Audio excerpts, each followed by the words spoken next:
questão da lei da ficha limpa e a gente pediu para vocês, nas nossas redes sociais, para vocês mandarem algumas dúvidas. A gente vai ver se a gente consegue falar todas elas nessa live. A gente não tem muito tempo até.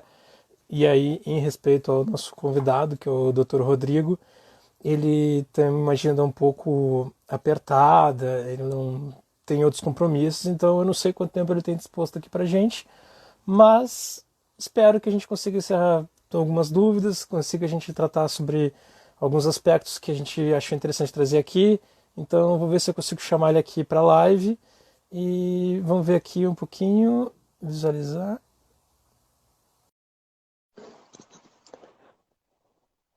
Não sei, vamos ver aqui, aguardando o Dr. Rodrigo. Gente, só para avisar, né? Alô? Opa, boa noite, Doutor. doutor. Tudo bem? E aí, doutor, tudo bem? Como é que tá? Tudo bem, meu Gente, amigo. então, o Dr. Rodrigo, ele na verdade, ele é mestre e doutorando em Direito pela Universidade de Coimbra. Ele é graduado pela PUC do Rio Grande do Sul.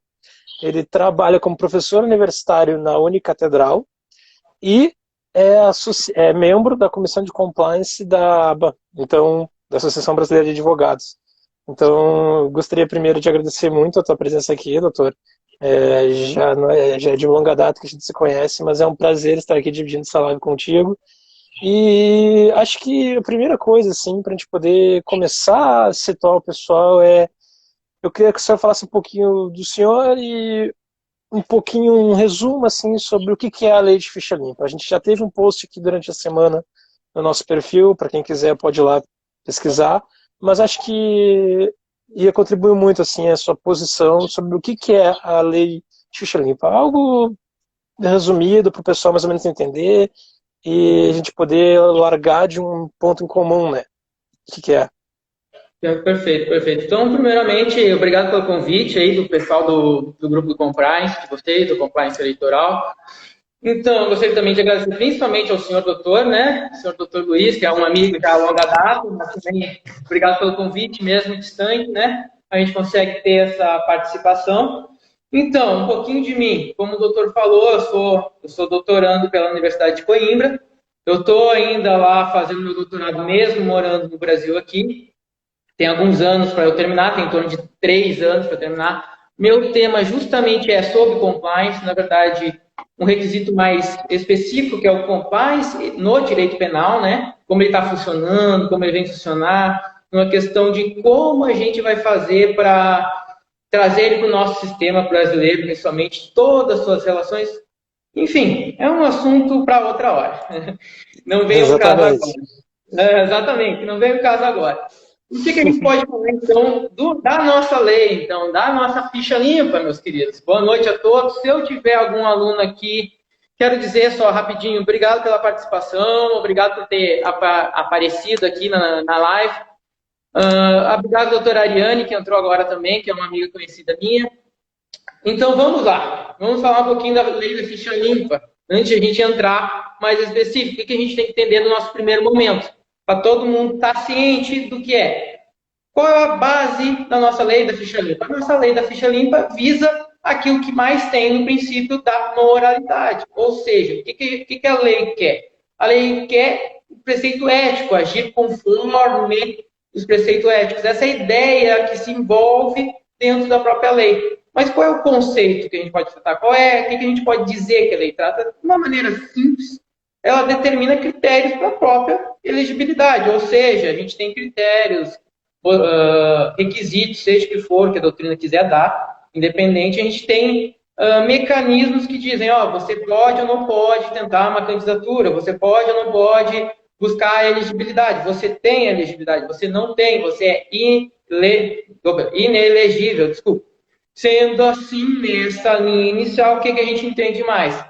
Que, na verdade, isso está junto com a questão da própria Constituição Federal. Ou seja, se a gente abrir o artigo 14 lá, a gente vai verificar que o artigo 14, justamente no parágrafo 9º, a gente percebe que a lei complementar estabelecerá as regras, o estabelecimento dos critérios da elegibilidade. Ou seja, essa lei é justamente isso. Ou seja, o nosso critério que, na verdade, já existia uma lei complementar, que a gente pode falar que é a lei número 64, E essa lei complementar 135, que é a nossa lei estudada hoje, que a gente vai conversar mais a fundo, ela trata sobre um foco mais profundo, ela traz novos requisitos para a possibilidade ou não da nossa elegibilidade. Sendo assim, o que a gente pode falar ainda? O que é o foco principal? O que é a nossa ideia? É a possibilidade de candidaturas políticas. Esse é o nosso foco aqui, sendo que Até, né, doutor, Opa, até, desculpa, né, doutor doutor. Rodrigo, é muito importante uma coisa que o senhor falou, que a lei, os requisitos de elegibilidade já existiam antes, né, desde 1990. Exatamente. Então, após essa lei, a ficha limpa, é que, acho que foi em 2010, se eu não me engano, essa alteração, era um complemento, né? Então, ela aumentou os Exatamente. requisitos, aumentou o rol de condições. E acho que Exatamente. aí a gente já pode entrar num momento assim. O que basicamente mudou? Mudou muita coisa? Não mudou nada? Eu acho que o foco principal que a gente pode tratar aqui, por exemplo, ele trouxe os crimes elencados mais, que a gente falou, tem mais crimes agora que se tu comete, tu não pode, em teoria, se candidatar. Mas qual é a forma de candidatura? Observe que nesta questão, nessa proibição de elegibilidade, a gente está falando de uma decisão do órgão colegiado, por exemplo. A gente está tirando uma questão bem clara e específica, a gente está tirando a questão do trânsito julgado. Ou seja, a Sim, gente, de uma maneira inicial, que a gente pode focar aqui, que além de elencar mais crimes que causam a inelegibilidade, desculpa, a gente percebe que, na verdade, agora, que a decisão de o autor ou futuro candidato cometeu ou não um crime. Ou seja, há uma decisão do órgão colegiado e um adiantamento, ou seja, não precisamos mais do trânsito julgado, aquela presunção de inocência em si que a gente sempre conhece e fala. exatamente esse é um ponto extremamente importante agora, né? Porque essa alteração legislativa, né, ela aconteceu em 2010, se eu não me engano, e ela trouxe mais Exatamente. esse rol de crimes que abarcaria, então, a inelegibilidade, só que ela também impõe um requisito, ela impõe uma etapa que antecede ao próprio trânsito em julgado, que seria, então, a decisão de órgão colegiado, né? E aí, até como o senhor mencionou, a questão do próprio princípio da presunção de inocência, às vezes, eu fico um pouco receoso, assim, com, essa, com esse marco de inegibilidade, justamente porque, a princípio, nós temos que entender que as pessoas, perante a Constituição Federal, elas têm uma presunção de inocência, ou seja, é necessário que se comprove a culpabilidade delas. E aí, quando eu falo em culpabilidade, eu simplesmente estou falando de autoria, materialidade e culpa no sentido de dolo, dele querer cometer aquele ato, ou culpa de negligência, por exemplo. Mas eu também trato do seguinte, ou seja, até o trânsito de julgados, todos são considerados inocentes, ou seja, em termos leigos, considera-se que a pessoa não praticou aquele tipo de fato. E aí, doutor, não poderia ser alguma questão de que anteceder o trânsito julgado não se estaria punindo um candidato, um pré-candidato, alguém que queira concorrer às eleições, não estaria se punindo previamente alguém sem o trânsito julgado, em causar essa questão de inegibilidade, por exemplo? Doutor, eu entendo que o princípio relaciona muito especificamente, mas para a gente responder isso daqui, vamos dar um passo atrás, tá? Vamos, pelo menos é o ponto de vista. Eu acabo discordando de você agora, mas a gente vai tentar fundamentar. Se o Sim. senhor quiser corrigir depois e dizer que eu estou errado, melhor ainda. Não, a gente está Aí aqui começa, para trocar aí ideia mesmo, né? a conversa, eu peço, desculpa pela minha ignorância, né? Brincadeira à parte, então, pro passo atrás. Primeiro, o que é o princípio? Entendeu? O que a gente tem que entender? Todo princípio ele tem uma historicidade, ou seja, ele é construído com uma história fixa, ou seja, tem uma história que relaciona com ele. Ele não é um artigo normal, ou seja, ele tem peso, ele tem um peso muito grande no nosso ordenamento. Onde começa a surgir? Que a gente pode dizer, a gente pode dar para César Becarias, 1764, aí vem a Declaração dos Direitos Humanos, do Homens e do Cidadão, 1789, aí vem até na Declaração Universal dos Direitos Humanos, da ONU, em 1948, mas assim, ele vem construindo ao longo do tempo, ele vem relacionando o nosso ordenamento. Mas aonde é que a gente tem que ir? Observa-se aqui primeiro, onde ele se encontra no nosso ordenamento. Artigo 5º, inciso 56, 57, se eu não me engano. 57, tem toda aquela coisa, ninguém será considerado culpado até o trânsito do julgado, perfeito. Aí nisso a gente tira o quê do princípio? Ele tem dois fundamentos. Quais fundamentos? Primeiro, uma regra probatória, que é indúbio pro réu, e uma regra de tratamento. Normal, isso aí a gente estuda, a gente percebe. O que quer dizer a regra probatória? Por exemplo, o ônus da culpabilidade. O ônus de demonstrar a culpabilidade é de quem acusa. Uma regra de tratamento. Ninguém vai ser preso até o final do trânsito do julgado. Além disso, outras regras que existem. A questão, até que o professor doutor Auri Lopes Júnior, ele fala que também relaciona o âmbito externo e interno do judiciário, ou seja, relaciona com questão midiática, de proibir a mídia de produzir uma culpabilidade no agente até o trânsito do julgado, e a questão interna, que ele só ser preso de forma coisa. Perfeito, essa é a ideia do nosso princípio inicial. Ok, lindo. Agora a gente vai olhar assim, tá perfeito, mas ele relaciona com a nossa lei? Ele pode dizer com essa lei ficha limpa, que a lei da ficha limpa é contrária ao princípio? A gente tem dois critérios que tem que analisar. Quais são os critérios? Primeiro, a própria interpretação do princípio. Ou seja, como ele é interpretado, como ele se aplica. Segundo, se ele relaciona com a lei ou não. Primeiro ponto, observe que essa questão das características do próprio princípio, que uma das características é a questão da sua relatividade. Relatividade, desculpa. Qual que é o ponto aqui? O princípio não se considera de forma absoluta. Ele sempre vai ser relativo, ele sempre vai ser aplicado na sua medida, ou seja, tem limite. O princípio não se aplica de forma absoluta. Qual é o seu limite? Aí a gente entra em discussões muito mais aprofundadas. Aí tem que verificar o suporte fático dele, aí tem que verificar os elementos, aí tem que verificar, por exemplo, quem fala muito bem isso, o suporte fático restrito, tem a teoria interna e externa também, tem toda uma teoria do Robert Alexi, que fala das teorias dos princípios, ou seja, vai entrando e entrando mais dentro e mais dentro para ver como se deve aplicar. Acredito que não é o momento da nossa conversa isso. Mas, exatamente. Então, o que acontece? Vamos verificar ele na prática. Vamos verificar o que o STF decidiu. O que a gente pode construir. O que a gente pode dizer? Beleza. O princípio ali tende a norma se entende contra o princípio? Não. Por que não? Vejamos bem. Porque o que há ali, primeiro, não é um caráter punitivo. A gente não está falando de uma culpa, um juízo de culpa. A gente está dando critérios. Ou seja, você quer se eleger, você quer representar seu povo? Perfeito. Você quer ser o representante? Perfeito. As regras são essas. Está aqui, obedeça. Não é assim, tem um juízo de culpa. Então, e a questão do analfabeto? Ele não pode também.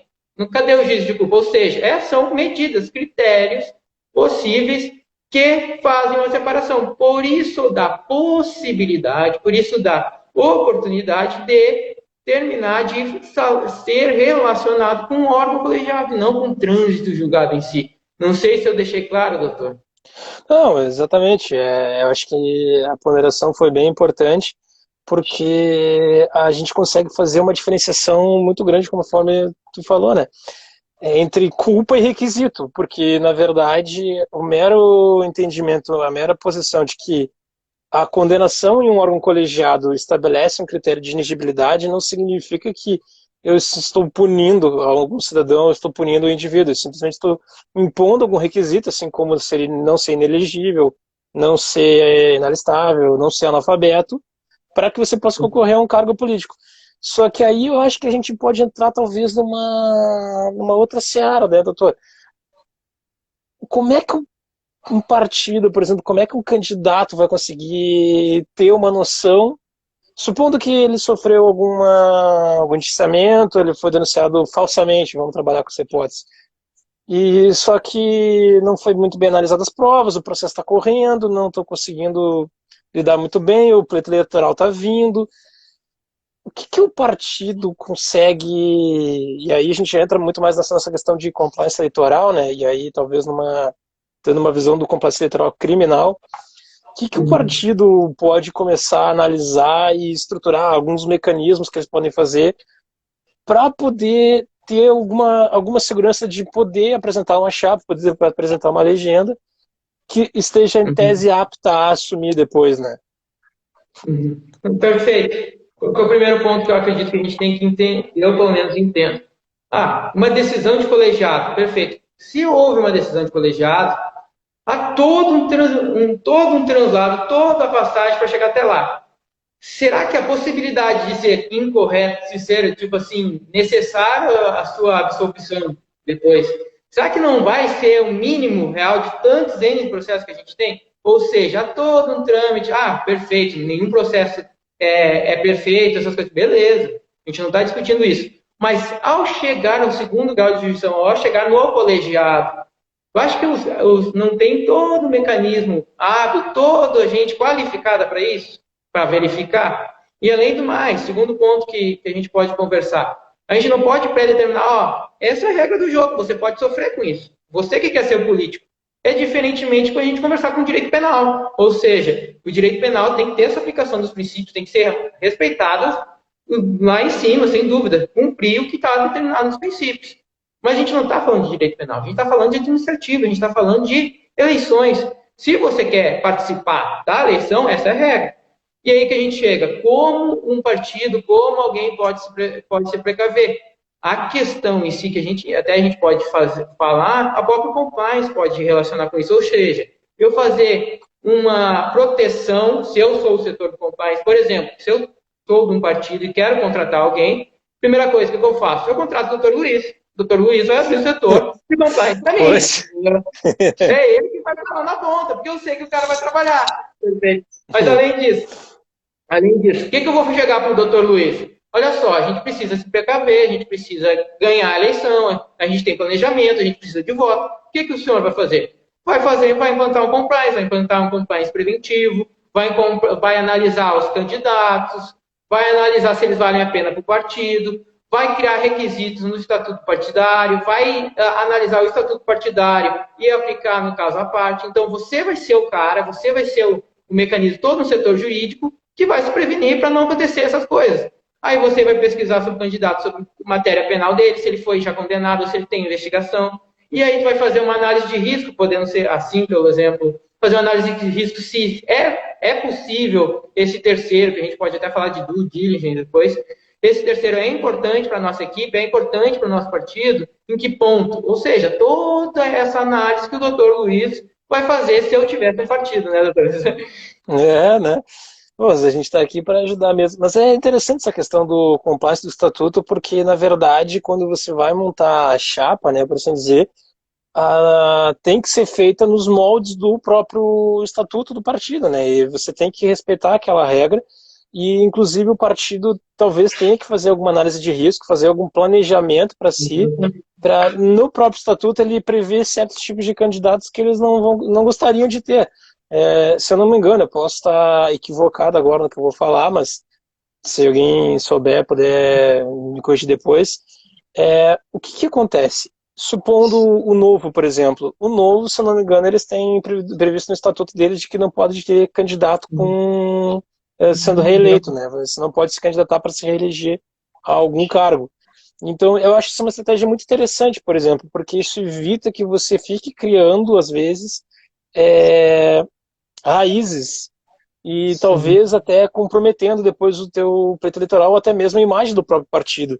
Então, em específico, dado o diligence, que aí seria as pesquisas e as investigações, né, a respeito da vida pregressa dos futuros candidatos, eu acho interessante essa matéria, porque coloca o partido numa obrigação preventiva de justamente buscar saber com quem que ele está se relacionando, né? Com quem que ele vai entrar no pleito eleitoral, com quem que ele vai mandar para lá, com quem ele vai investir o dinheiro do fundo eleitoral para poder justamente fazer a sua campanha. E aí cada partido vai ter a sua metodologia não só de campanha, mas também de escolha de candidatos. Mas eu acredito que essa investigação ela é primorosa, porque a partir do momento que você encontra alguma coisa nesse tipo de investigação com algum parceiro seu, você tem que levantar a flag, vai saber que aquilo ali pode ser algum risco e talvez até passar para o setor jurídico para analisar a viabilidade. Só esse aqui, cara, que ele tem condições de ser condenado, ele parece que não vai ser condenado, o que vai acontecer aqui, quais são os próximos passos, vai dar tempo ou não vai dar tempo de entrar no pleito, não vai dar tempo, o que vai acontecer, qual é a previsão. vale a pena para nossa imagem a gente ter esse cara mesmo que não tenha tanto risco assim, porque vão desenterrar e aí pode causar uma péssima imagem para a gente. Eu acho que isso é uma coisa que cada vez mais vai ter que ser atentado, sabe? Vai ter que se Mas montar a estrutura de compliance, não adianta falar, doutor. o ponto essencial que o senhor falou, exatamente o que o partido tem que analisar, ó, esse candidato pode nos trazer tantos votos, seja para o partido, seja para ele. Ou seja, a chance dele entrar é grande, mas olha os problemas que ele pode trazer. Ou seja, fazer uma análise de risco completa. Beleza, ele é bom, não sei o quê, ele pode crescer para a empresa, porque querendo ou não, a gente está pensando como empresa, entendeu? Ele pode crescer e assim pensar, ó, e aí, vai prejudicar a longo prazo esse cara? Vai me dar prejuízo a longo prazo? Ah, eu preciso crescer, meu partido é novo. Vamos dizer assim, meu partido está crescendo ainda, eu preciso crescer. Perfeito. Eu vou trazer esse cara, ele vai entrar no meu partido, mas olha o problema que ele traz. As consequências, entendeu? Essa realmente, para mim, seria, nesse caso, se eu estiver incorreto, o senhor pode corrigir. Tu pode. Ó, tem um aluno meu já presente. Tu pode corrigir se tu quiser, é puro análise de risco. Perfeito para mim. Ó, o que esse cara vai trazer para a empresa e o que esse cara não vai trazer. Entendeu? Essa é a questão. Exatamente. É importantíssimo isso, até porque existem algumas consequências muito graves, assim, né? Quando não é feito algum controle, não é feito alguma due diligence, não é feito alguma análise de risco em cima das possibilidades, porque nós sabemos, né, doutor, tem aquela, por exemplo, a regra da cota de gênero, em que você tem que reservar 30% das vagas para algum tipo de gênero. Então, só para quem está nos assistindo, e aí já fazendo um adendo aqui, pessoal, todas as nossas lives, a gente está gravando elas e nós estamos colocando elas depois disponibilizando no nosso YouTube. A gente está ainda estruturando para ver como é que nós vamos fazer, mas nós estamos gravando elas e nós vamos disponibilizar depois. Então, se você não estiver vendo a gente ao vivo, estiver vendo a gente pelo YouTube ou qualquer outra plataforma de streaming de vídeo, muito obrigado pela atenção. Gente, não se esquece de compartilhar o vídeo com os amigos. Isso ajuda a gente que está fazendo um bom trabalho, ajuda o Dr. Rodrigo e faz com que ele queira voltar mais vezes aqui, porque a gente vai precisar dele. Então, mas voltando assim, Dr. Rodrigo, é a questão da cota de gêneros. Vamos supor ali uma regra, como se fosse uma regra mais simples, assim, para o pessoal entender. Supondo que eu vá lançar 10 candidatos, eu vou registrar 10 candidaturas. Essas 10 candidaturas, pelo menos 3 delas têm que ser de mulheres ou de homens, e as outras 7 de mulheres ou de homens. Ou seja, eu tenho que ter essa paridade, porque a justiça entende que isso é importante para uma questão de representatividade. É um dos exemplos aí. A coordenadora, a doutora Brenda, vai poder falar melhor sobre isso, é mais a área dela. Mas tem essa regra da representatividade.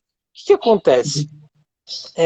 Supondo que venha aí, então, os 10 candidatos, e dos 3 candidatos do gênero, um deles está ali para sofrer uma condenação de um órgão colegiado, nem em trânsito de julgado, vamos pegar uma situação mais complexa mesmo. O que acontece nesses casos aí? Ele está ali com aquela em vias de receber uma condenação de segundo grau, ali no Tribunal de Justiça, ou de um Tribunal Regional Federal. O que pode acontecer ali caso ele sofra essa condenação? Olha, talvez até antes e depois do pleito. Para quem quer realmente saber, não sei se o senhor sabe, mas eu acho que é a resolução 23.609, eu anotei ela em algum lugar aqui, mas até no artigo 17 dela, se eu não me engano, ela fala muito bem a questão exatamente isso.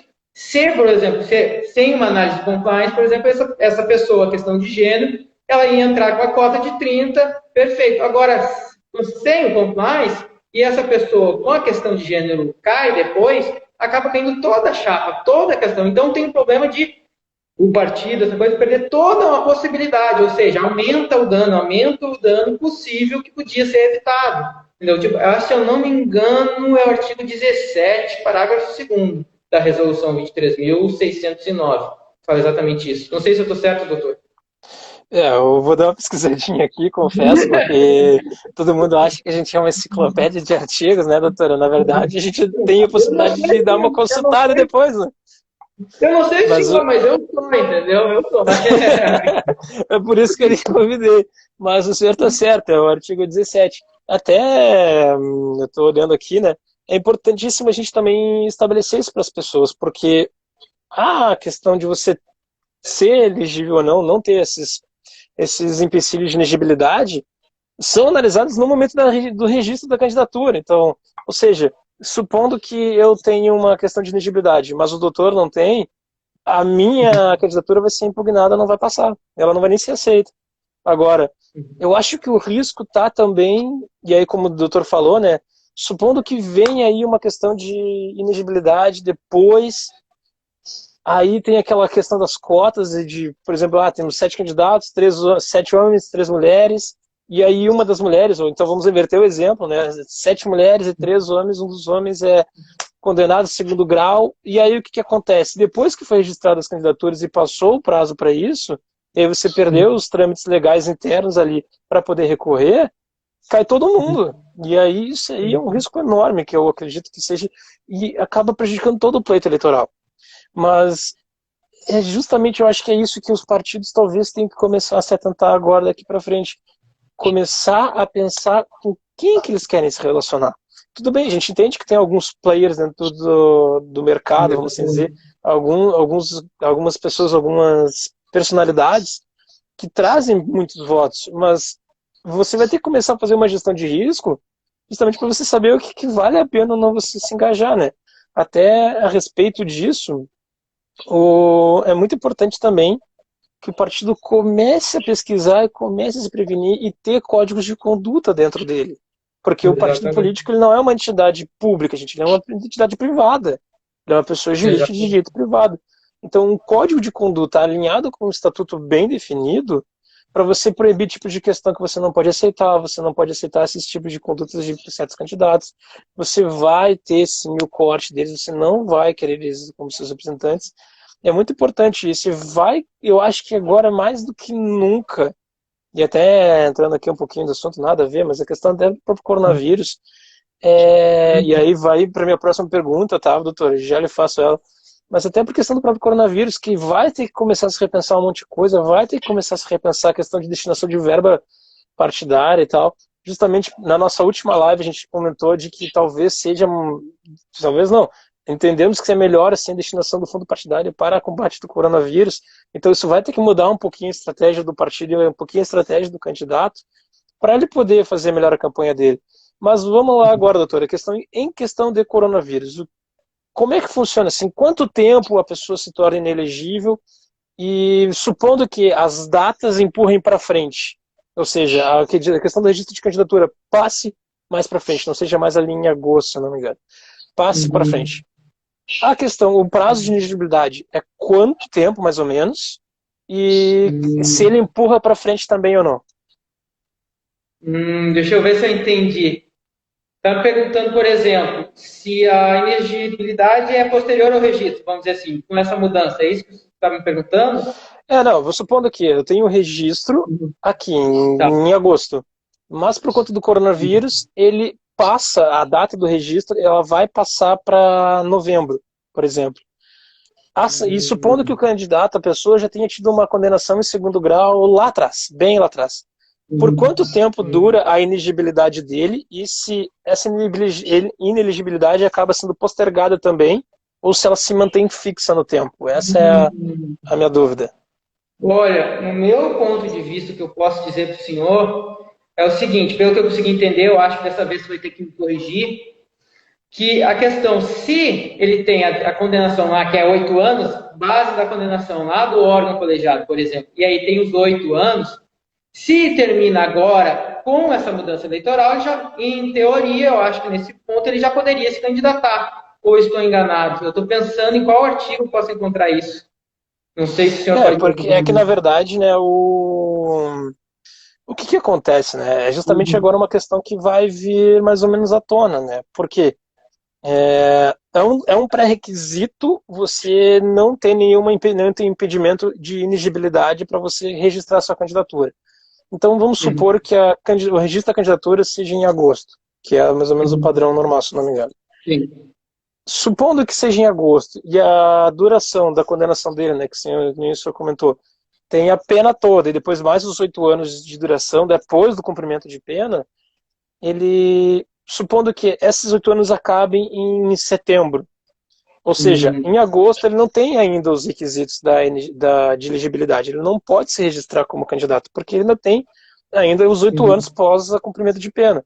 Mas supondo que esse mesmo indivíduo, em que esses 8 anos acabem em setembro, e aí, por questões de coronavírus, ele se passe, essa data de registro para outubro, por exemplo, eu, no meu entendimento, acredito que ele vai sim ter a possibilidade de poder se candidatar e poder registrar a candidatura, justamente por quê? Porque a pena dele não foi postergada. A pena dele foi cumprida. E aí eu acho que cabe aqui também fazer um adendo que se a pessoa ganha uma liberdade provisória, ela ainda tem as sanções da pena imposta a ela. Ela vai ter que se apresentar condicionalmente lá no cartório, mês a mês, trimestralmente, ainda vai ter que cumprir certos requisitos. Ou seja, só fazendo um adendo muito grande, tá, gente? Uma voltinha rápida.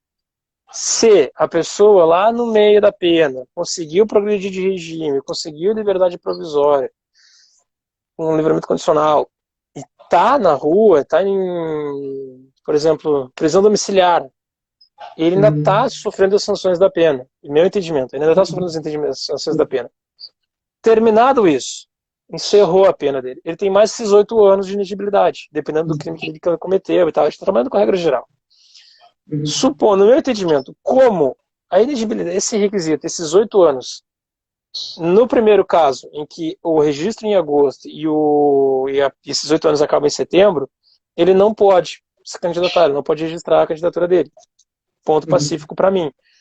Agora, supondo que passe de agosto a capacidade de registro, a possibilidade de registro, de agosto passe para outubro.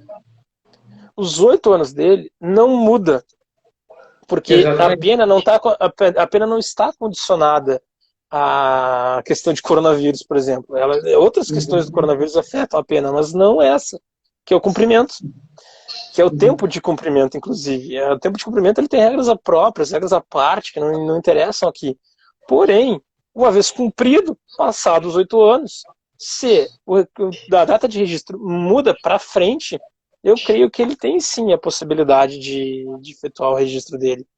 Então, é algo que, como o calendário eleitoral ele já é meio pré-programado sempre, ele sempre tem datas fixas, a questão do coronavírus é algo extremamente inédito, né, doutor? A gente está vendo isso agora pela primeira vez, está todo mundo em casa, de quarentena, eu até estou um pouquinho mais informal, né? Desculpa aí quem está nos assistindo, eu não estou de gravata, mas estamos em casa, por que não, né? Mas esse calendário eleitoral, tem até notícias agora do TSE de que eles estão estudando, estão fazendo comissões de estudo, estão começando a trabalhar com a hipótese de talvez prorrogar um pouco o calendário eleitoral. E eu acho que isso aí vai ser alguma questão muito importante daqui a pouco, porque talvez a gente comece a ter pessoas que estão saindo dessa questão de elegibilidade antes da possibilidade de registro de candidatura. E aí acredito que, pela letra fria, pelo menos, né, a gente vai poder ter essas possibilidades de candidatura. E aí, talvez volte de novo naquela questão do DIS. E a questão de uma análise de risco também. Vale a pena eu ter comigo alguém que já foi condenado, mas cumpriu a pena como um candidato meu? Eu acho que isso é uma coisa muito, muito assim, vai acabar indo de partida para partida, né, doutor? Mas eu acho que é uma coisa muito, muito sensível, e aí vai trabalhar muito com o eleitorado, quem que eles querem atingir, né? Daí depois, né, pessoal, a gente vai ter lives ainda de propaganda política, nós estamos trabalhando nisso. Estou falando com alguma das coordenadoras ali para ela fazer essa live, a gente vai cobrar ela, não se preocupe. Mas vamos à questão, talvez aqui, talvez algum outro ponto assim que seja importante, até porque a gente daqui a pouco estamos estourando nosso tempo. Eu sei que o doutor tinha uma agenda um pouco apertada, né? Vamos supor que a questão da inegibilidade vem depois do registro. Isso vem um fato posterior. Vale a pena o partido se atentar para isso, fazer alguma análise, tentar se precaver? O que dá para ser feito aí? Vamos supor assim que, olha só, eu tenho esses possíveis candidatos, mas eu tenho um aqui que está com um processo não muito bom e talvez venha ali depois que eu conseguir registrar. Eu talvez consiga registrar ele, mas talvez história depois. Ele tá pertinho, mas Sim. não sei muito bem o que fazer. Perfeito. Doutor, o que eu faria se eu trabalhasse no setor de compliance num partido, né? Perfeito. O que eu vou olhar para o candidato? Eu vou dizer assim, ó, podemos trazer problema, ele é um risco. Aí a gente vai botar as bandeiras, as flags, a gente vai botar alto risco, baixo risco. Ele vai estar com alto risco, sem dúvida. Ele ali vai pôr possível problemas, tá lá. Aí o que a gente tem que entender? Perfeito. Vai trazer problemas? Perfeito. Qual é a chance dele ser condenado? Altíssima. Qual é a chance dele ser inelegibilidade, ter a inelegibilidade alta também? Perfeito. Aconteceu depois do registro, o que acontece? Indeferido. Ou seja, há um indeferimento do registro. Conforme, vai até, se eu não me engano, até 20 dias antes das eleições. Ou seja, a inelegibilidade, estou É falando uma palavra bastante, complicada, né, doutor? ela acontece até o momento 20 dias antes das eleições. Ou seja, qual o risco que o setor de compliance poderia ter verificado e retirado essa pessoa, querendo ou não? Óbvio, aí a gente entra com uma análise fora do âmbito de questão do político. Vamos dizer, o que ele vai trazer para a gente? Ou seja, o que ele vai trazer se a gente deixar? Sempre vai ser analisado com base. O que ele vai nos dar, o que o partido vai dar para ele. Ou seja, vamos ver. Mas, óbvio, como o senhor falou, vamos tirar essa questão. O partido não precisa disso. O partido tem que trabalhar com questões éticas. A gente faz parte de um grupo social maior, a gente faz parte do que a gente chama do Brasil. Ou seja, vamos começar a retirar, entendeu? Vamos começar a escolher mais justamente quem tem esses problemas, porque um setor de compliance, pelo menos, um funcionário, quando fazer isso, não ia deixar, não ia recomendar que o cara tentasse o registro, que o candidato tentasse o registro. É muito arriscado para o setor. Ou seja, eu trabalhando com um partido político, por exemplo, eu ia recomendar, ó, não faça o registro desse candidato, buscamos outras maneiras, porque vai ser indeferido, a chance é alta. Então é justamente nessa, se eu não me engano, vai até os 20 dias antes das eleições, se eu não me engano, a possibilidade. Gente, só para avisar, doutor, a gente está estourando aqui no nosso limite de tempo, tá? Eu não tenho muito mais como ficar postergando, eu sei que o senhor tem seus compromissos e a gente já está chegando muito, muito perto, assim, do nosso limite. Eu queria só chamar alguma questão, assim, do doutor Cardoso, que fez uma pergunta no chat. Gente, só para deixar muito claro, né? A gente não tem má vontade de responder quem trabalha, quem está no chat da live. A gente tem todo o interesse de interagir com vocês, só que às vezes não dá, às vezes a conversa vai fluindo, eu não tenho como alugar o Dr. Rodrigo, por exemplo, para sempre, ele tem os compromissos dele, ele já me falou que ele tinha um tempo muito apertado para estar aqui com a gente, eu já consegui encher o saco dele para ele estar aqui conosco, e aí ele conseguiu abrir uma brecha, mas assim, a gente abre dias específicos na semana para a gente poder abrir para questões, para vocês mandarem questões para a gente poder trabalhar aqui na live. Teve muita questão aqui que eu trouxe para o Dr. Rodrigo, eu nem sabia que eu ia trazer, né? Mas foram foram pessoas que mandaram para a gente no nosso privado, mandaram para mim nas minhas redes sociais. Alguns pontos que o Dr. Rodrigo também foram trazidos por ele, porque as pessoas foram nas redes sociais dele perguntar, entendeu? Então, gente, se atentem para as nossas datas, porque a gente traz a possibilidade de vocês tratarem com a gente de forma mais calma as perguntas, para a gente poder trazer para cá. Então, só a questão do Dr. Cardoso ali, ele perguntou, o que acontece se esses 8 anos a elegibilidade cai antes do registro? Eu acho que a gente já respondeu aqui, mas só para o doutor poder responder, alguém do chat aí, e para a gente já começar a encerrar a nossa live por aqui, que estamos estourando absurdamente o tempo. O que acontece se cai a elegibilidade antes do registro, doutor? Ele pode se candidatar, se cai a inegibilidade, se acaba, se tem término, é isso que ele está falando, se acaba os 8 Sim. anos, ele dá a possibilidade antes do registro de se candidatar, sem problema nenhum.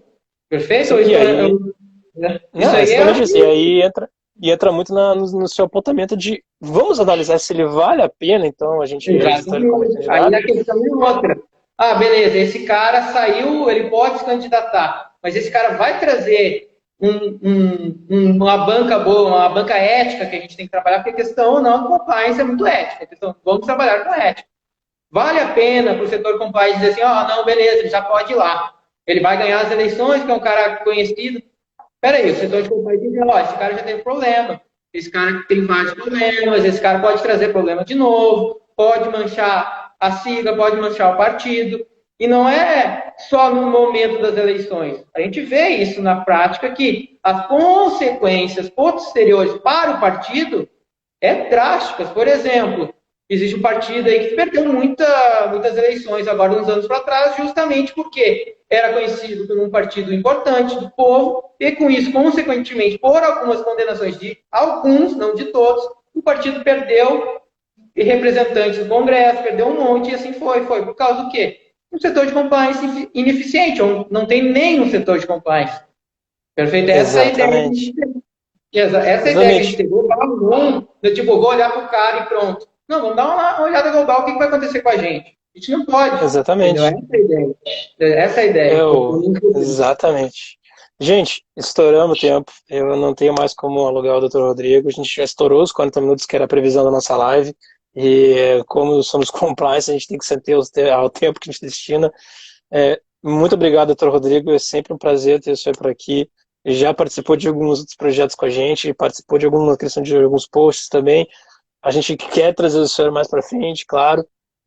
Pessoal, vão lá, sigam o Dr. Rodrigo nas redes sociais dele. É muito importante que vocês deem esse feedback para os nossos convidados, porque é importante que eles se sintam confortáveis de estarem aqui conversando conosco e também de que vocês vão lá e se interessem pelo trabalho deles, porque eles também estão dedicando um pouquinho para poder explicar as coisas para vocês. Certo, pessoal? De novo, para quem não nos conseguiu nos acompanhar, ou quer rever a live toda, ou chegou aqui agora, a gente vai tentar upar ela no canal de YouTube, alguma outra plataforma de vídeo.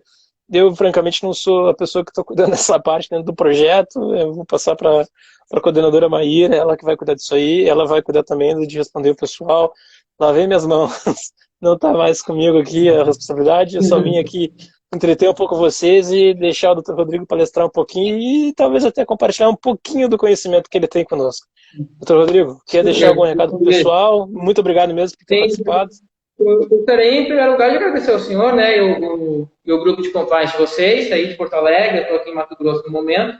Gostaria de agradecer os meus alunos que estão presentes, que eu vi, e apesar de não participar, eu vi os nomes deles. Agradecer ao meu irmão que está lá nos Estados Unidos vendo agora. E também agradecer a todos, não tem que reclamar, foi excelente. Agradeço muito a todo o pessoal aí. E eu espero a gente participe mais. Exatamente, a gente com certeza vai querer trazer o senhor mais vezes aqui, porque gente com conhecimento está faltando, ainda mais numa área muito específica como essa. Pessoal, infelizmente nós vamos ficando por aqui. Eu agradeço a todos que acompanharam a live do início ao fim, aqueles que acompanharam em alguns momentos, também agradeço muito. É importante que vocês acompanhem isso, porque é um ano complicado por N motivos, coronavírus, eleições. Então, por favor, fiquem todos em casa. Se vocês conseguirem, se vocês puderem, fiquem em casa mesmo. É importante que a gente mantenha a quarentena. E muito obrigado pela participação de todo mundo. Eu vou encerrar a live e até a próxima, gente. Não se esqueçam, semana que vem tem live também. Provavelmente vai ser com a doutora Maria Alice Severo. A gente vai tratar sobre investigações internas e vai estar um tema muito bacana. Ainda tem que confirmar, mas se eu não me engano já está confirmado. Estou aqui respondendo alguns e-mails também. E, gente, tchau, tchau e bom feriado a todos. Feito. Tchau, tchau.